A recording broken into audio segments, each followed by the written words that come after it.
Okay, so hello everyone. Thank you for stopping by. This is Learn English with B channel. Alright, so for this time, I'd like to share about writing for the IELTS, especially for task 1.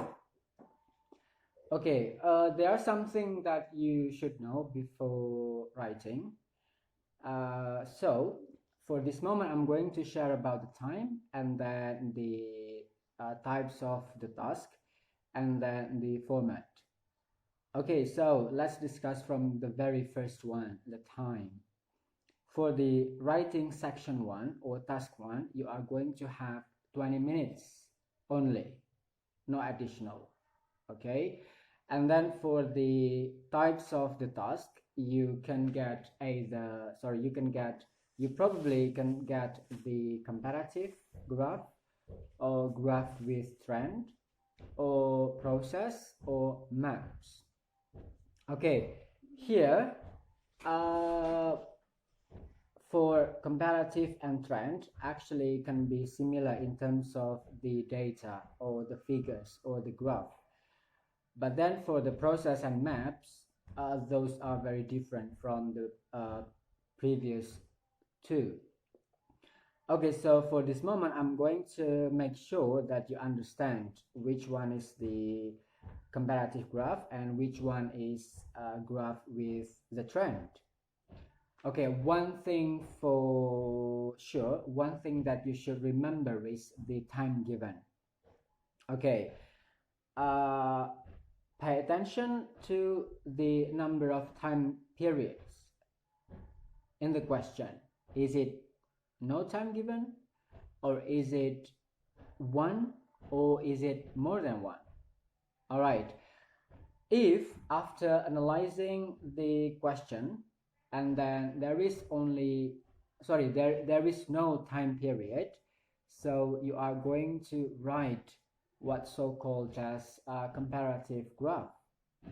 And then if there is only one time period, let's say only happened in 2010 or 2009, so the text that you are going to write is also comparative. What is the difference between the previous one and this one? No time given and with one time given. It's obviously the tenses that you are going to use. If there is no time given, it's obvious that you can use the present. All right, you can use simple present. So the use of verb, present verb, or usually popularly in Indonesia we call it verb 1.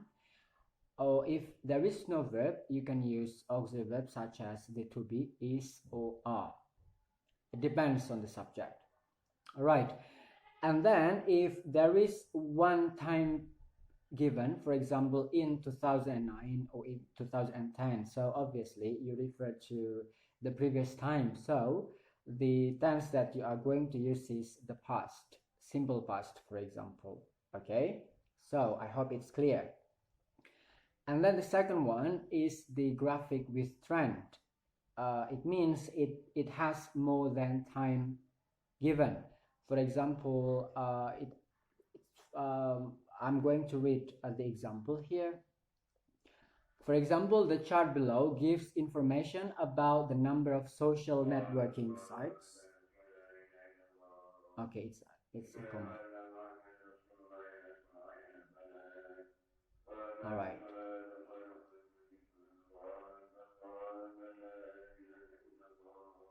All right. Okay. So the chart below gives information about the number of social networking sites people used in Canada in 2014 and 2015. So there are two time periods. So it means we are going to write a graphic with trend, and on the body paragraph we are going to use the words such as increase, decrease, go up, go down, and so forth and so on. For this matter, we are going to discuss it later. Okay, so you have to come clear first. Is it comparative graph or is it graphic with trend? Okay, I'm going to I'm going to attach the comparison. Okay, the first is the table. Okay, so for the comparative and trend, actually the figures or the graphic can be the same. It can be table, it can be pie chart, it can be the bar chart. For the line graph, generally is only for graphic with trend. Okay, so we are going to focus on these three: pie charts, bar graphs, and also tables. Okay, I'm going to give you the first example of tables. Okay, here the first, as you can see, the table below gives information about UK independent films. Okay, summarize the information by selecting and reporting the main features and make comparison where relevant. Okay, as you can see, there is no time given there. However, on the table, there is one time given, which is 2012, because it has only one time period in 2012. So we are going to simply write the comparative graph. We don't have to say increase or decrease. Okay, we just simply compare it, right? And then the next example is here.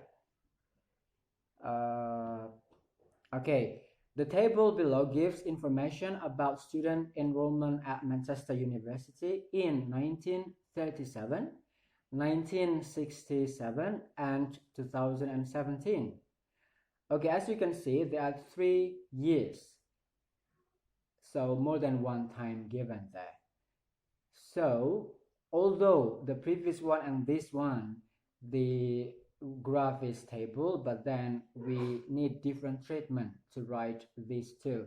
The first is simply comparative, and this one needs the trend or the words representing the trend, decrease or increase. So from 1937 to 1967, does it have the increasing trend or decreasing trend? All right, okay. And then the second one is the pie chart. Okay, so for the pie chart also the same. I'm going to give you the example here. Okay, the pie chart below show the average household expenditure in Japan and Malaysia in the year 2010. Okay, only 1 year, which is in 2010. So simply we write the comparative graph. All right, and then here the same the graph is pie chart, but I'm going to show you the pie chart which has two or more than one. Okay, this one. The charts below show local government expenditure in 2010 and 2015. So more than one. So it means although both of which are pie charts, but then the first one is simply comparative and the second one is trend, right? And then the last one for bar chart. All right, I'm going to show you the comparative first. Okay, here is it. The chart below gives information about science qualification held by people in 2 countries. There is no time period. Okay. All right, so there is no information about the time. So it's comparative and you can use present, right? And then the next one is this one. Wait a minute. Okay, the chart below gives information about the number of social networking sites people used in Canada in 2014 and 2015.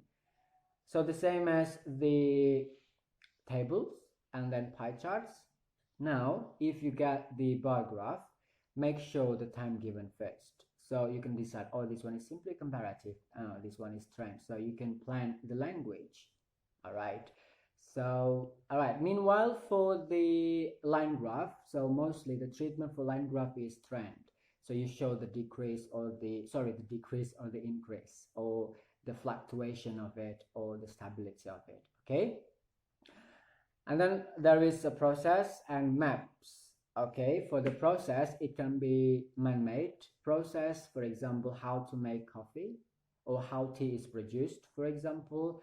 And then the other example is the cycle of carbon dioxide. All right, and then the last one is maps. Maps usually demand us to write the changes over time.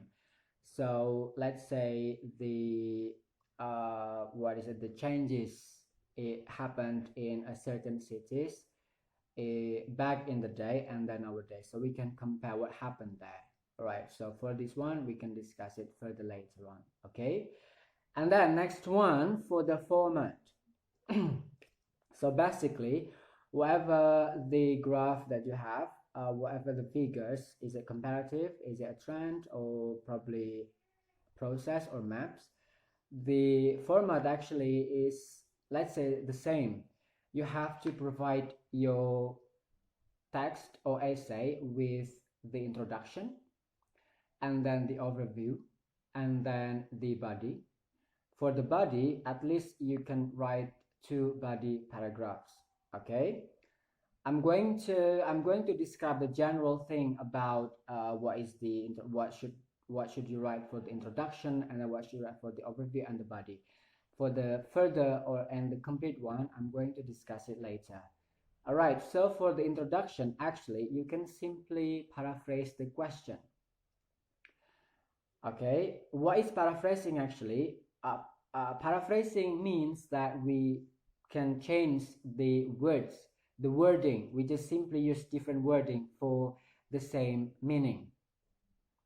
All right, so for example, the example of the chart below gives information about the number of social networking sites people used in Canada in 2014 and 2015.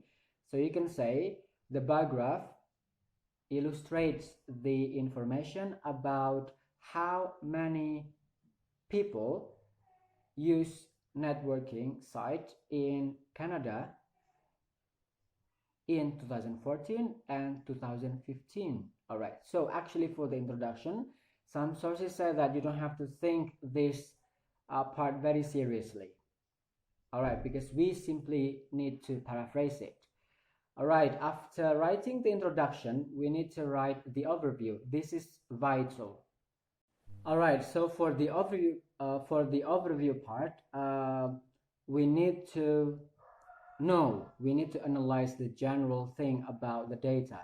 For example, here about the chart about the number of social networking sites that people used in Canada in 2014 and 2015.